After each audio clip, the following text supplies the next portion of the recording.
Truth. My name is Anna. I am 35 years old.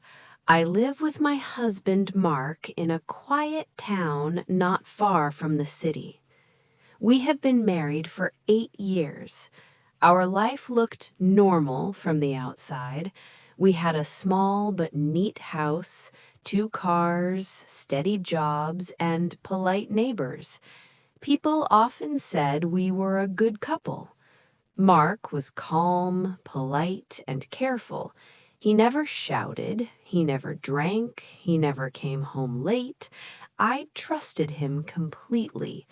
I believed he loved me, and I believed my life was safe. For a long time, I thought I was lucky. But about a year ago, something inside me began to change. At first, it was small. I felt tired in the mornings. I thought it was normal. I worked as an accountant in a busy office. Long hours, numbers, screens. Everyone feels tired sometimes. I told myself to sleep earlier, to drink more water, but the tiredness did not go away. It grew heavier each week. My arms felt weak, my head often hurt. Sometimes my vision became blurry, like a fog in front of my eyes. Mark noticed before I did. "Anna," he said one morning while I struggled to get out of bed, "this isn't normal. You used to wake up before me." "I'm just tired," I said. "Work is stressful." He touched my forehead, worried. "Please, let's see a doctor." I did not want to. Doctors meant problems, tests, fear. I told him no, but Mark insisted. He was gentle but firm. He found a doctor himself, a private clinic, clean, modern, expensive. The doctor's name was Dr. Harris. Mark took a day off work to go with me. He held my hand the whole time. I remember feeling grateful. I remember thinking, I married a good man. Dr. Harris asked me questions. He checked my heart, my blood pressure, my eyes. He ordered basic tests. Mark watched everything carefully, like a guard. After the examination, Dr. Harris smiled. "Mrs. Collins," he said, "you are healthy. Your body is fine." I felt relief rush through me like warm water. "But I feel so tired," I said softly. He nodded. "Stress can do that. Anxiety can make the body feel sick. You need rest, less work, maybe a vacation." Mark smiled widely. "I told you," he said, "you're okay." On the way home, Mark was cheerful. He talked about traveling, about the future. I smiled too, but something felt strange. When we left the clinic, Mark went back inside alone. He said he needed to discuss payment. I waited outside. When he returned, he looked calm. Too calm. I did not ask questions. I wanted to believe everything was fine, but my body did not agree. The tiredness became worse. I began forgetting small things, names, dates. I felt dizzy when I stood up. Once, at work, I nearly fell down the stairs. My boss, Mr. Lewis, caught me. "You don't look well," he said. "You should see another doctor." "I already did," I replied. "He said I'm fine." Mr. Lewis frowned. "Then he's wrong."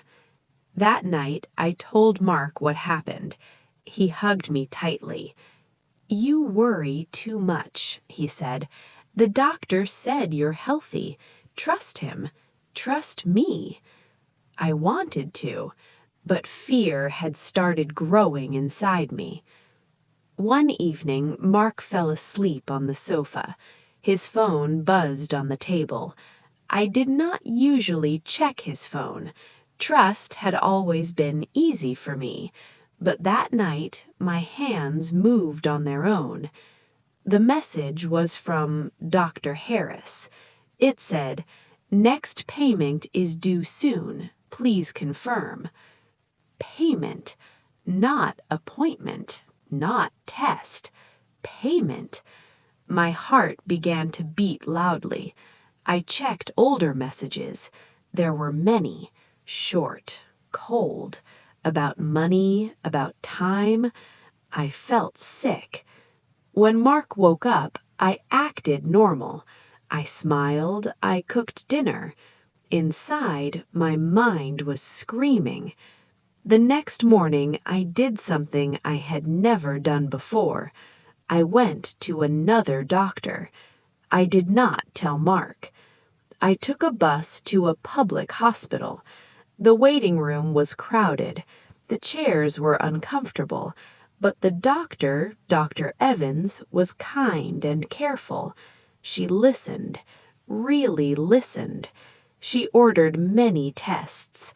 When the results came back, she called me into her office. Her face was serious. "Anna," she said gently, "you are not healthy. You have a neurological illness. It explains your tiredness, dizziness, memory problems." I felt frozen. "But it can be treated, with medicine, with care. But treatment should have started months ago." I told her about Dr. Harris, about my husband. Her face changed. "This is very serious," she said. "What they did was wrong, dangerous, illegal."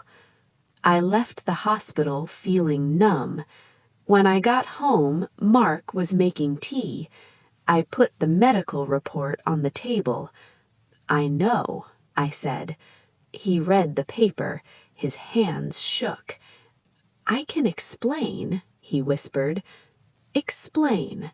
Explain why you paid a doctor to lie to me." He cried. He said he was afraid. His mother had died from the same illness. He said he couldn't face it again. He wanted time, more time. "But you stole my time," I said quietly. "You stole my health." I packed my bag that night. I stayed with a friend. I started treatment. It was hard. The medicine made me weak, but slowly I felt stronger. I reported Dr. Harris. He lost his license. I divorced Mark. Sometimes I still feel sad.